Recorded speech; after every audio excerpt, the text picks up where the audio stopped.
What's going on, fellas? So it's the second week of Georgia bow season, and we're gonna give it a shot. We're back here on the back of a hang on. Back here on the back of a field. Butts up to a subdivision. It's a pretty good strip of woods on the other side of it. It's got about a half a dozen white oaks right on the edge of it, and they cross the creek, come into them white oaks. But we're gonna have to take the one stick today. I don't have any presets back there, so we got to go back here and hike up here, one stick up a big mossy covered oak tree with 8 stitches in a finger, as if drawing the bow isn't bad enough. Now let me go ahead and explain a couple things to you guys before you sit here and watch this entire video. I'm in Northeast Georgia. You'll see me hunt red oaks if we don't have white oaks. My primary is white oaks. I love to hunt white oaks. You'll see me hunt some crab apples, the edge of apple orchards. You'll see me hunt scrapes. You'll see me hunt chestnuts, and it's legal in this state. So you'll also see me bait sometimes, okay? So here's my philosophy on baiting. It's legal in this state. I know a lot of guys are completely opposed to it and completely against it, and if that's the way you feel, then more power to you, okay? I don't buy your hunting license. I don't get you permission to hunt your properties, so I'm definitely not going to tell you how to hunt your own properties or how to do your own business. So I'd appreciate the same respect in return, okay? If you don't like people that bait, if I'm baiting or I'm hunting over bait, I'll try to tell you at the beginning of the video, and then you can scroll on by. Second thing, if you want to see somebody that shoots 150s, 160s, 180s, I'm not your guy. You scroll on over to Trey's videos.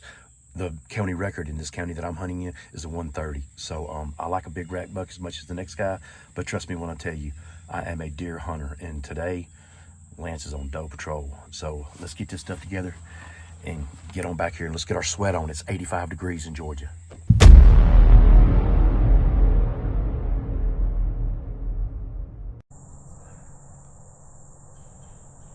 Well, we up and we sweating. My one sticking leaves a lot to be desired, but these big oaks right here, this one is actually dropping some. So got about 3 hours till dark. We'll catch a little quick cat nap and see what happens.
does. These look like last year's does. It's like 4-point with them.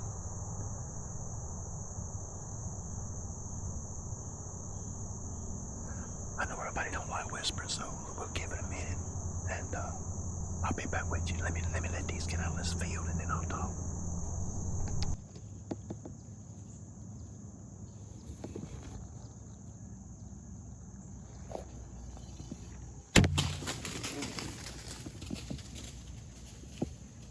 Faster to where I can talk. So that shot looked good. I snapshot. I rushed the shot real bad. They were circling behind me. There was like 4 out here in the pasture, and then there was a 4-point. And then there's these 2 does that had the fawn.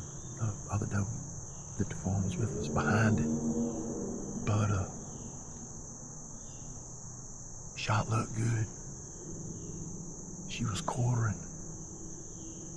I'm pretty high up. That tree shark didn't even slow down. I snapshot though, that kind of aggravates me. But like I said, that 2-inch broadhead didn't even slow down. It's right there. The arrow's broke. I mean, she snapped it. It went to the ground. She snapped it when she spun. She went right through there. I'll show you guys something I like to do before I get down after I shoot a deer. So I've watched this deer as far as I could watch it. So what I'm gonna do is I'm gonna take my phone. I'm gonna go to my utilities. I'm gonna open up my compass. Now I'm gonna look down and find something directly under me that I can reference my eye to. And I've got a little dead tree right here beside me, so I know that that's my angle. The last place I saw that deer was cutting this trail down this ridge where I think I heard her crash. So what I'm gonna do is I'm gonna aim my compass that way.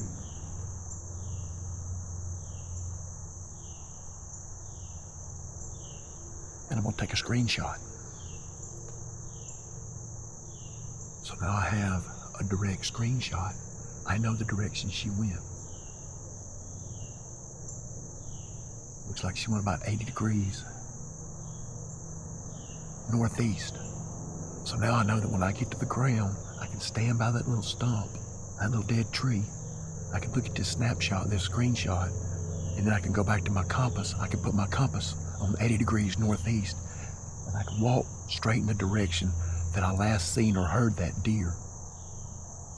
2 things I want to do, or that I've done. And this is one thing I think a lot of people make a mistake on. You need to let the woods calm down, and you need to calm down. So good buddy of mine told me once, especially on a big buck, it's hard to wait. That was a doe. But I had a buddy tell me once, if it's dead, it ain't going nowhere.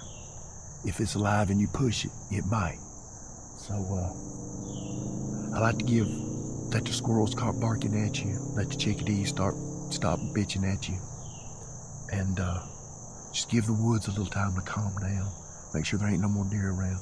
Give yourself a little time to calm down. Look, make sure you ain't still shaking like that when you try to get out of this tree because it's dangerous. Don't get in no hurry. Relax. You've been sitting here for hours. There ain't no sense in getting in a rush now, okay? I believe we're going to have a pretty decent blood trail. Like I said, arrows laying right there. I honestly think the light had knocked in. It's just the broke end of my arrow when it went through her. It kind of hit the ground and she spun, she broke it. I actually think my lighted knock is inside her, because I don't see my feathers and I don't see the knock. Either that or it broke that lighted knock when it went through her, because it's gone, it's out. But I look back at the film on my camera.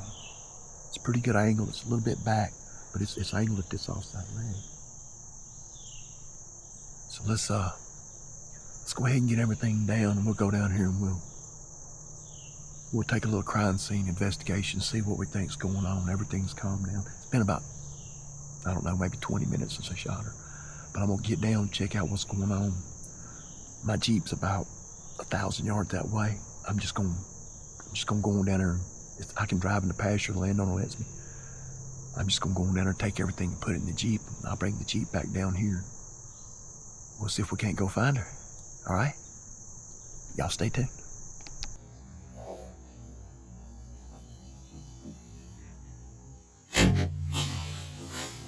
right, y'all, we got her. According to the app, I used the Hunt Stand app to actually see how far the deer went when I was tracking it with the blood trail. According to the app, she went 73 yards. Blood trail super simple to hit. I did hit her a little bit too far back, but it come out where I needed it to. It come out right behind the shoulder. This elbow right here, this right here, right behind this elbow where this brown hair meets this white, that's what I'm aiming for on the opposite side. I don't ever aim for an entrance, I aim for an exit, where I want my arrow to come out at. I'm a little off. She was quartered a little bit more than I thought she was. I could tell by my arrow, and this I did get into a little bit of guts, but it looks like I got both lungs. 73 yards before she went. Blood trail was profuse. I mean, it was super, super simple to follow. She's good doe. She's probably 2.5, 3-year-old doe. For these parts anyway. Our does ain't as big as them Iowa does or anything else. But blood trail, the entrance, the exits, the shortness of going. I'm shooting a this bow's this is my favorite bow. I call it Jack. It's an Amagi Archery one-eyed Jack riser. It's a 19-inch ILF riser. I've got Yucca limbs on it. Everything's film dip. It shoots like a dream for me. But it's 48 pounds at my 28.5-inch draw. Y'all seen me kind of shuck it and snap shoot.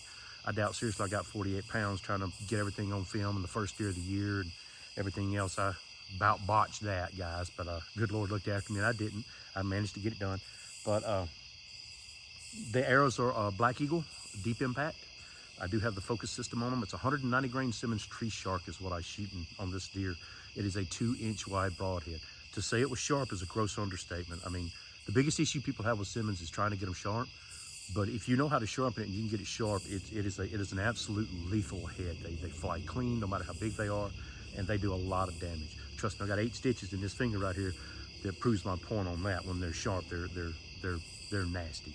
But it's getting a little late on me. You see the sweat coming off my head. It's a little warm. We're gonna go ahead. I got some gloves in my pocket to put on, make sure I don't get nothing in these stitches in my finger. We're gonna let's go ahead and get the guts out of her, get on the other side of that log that you guys have propped up on, run back the truck, Jeep, get the shed. Jeep's not 70 yards right down through there. Get the sled, get her drug out here, and stop by Dollar General, pick up a bag of ice to stick in a rib cage, and let's go put some meat in the ice chest, baby.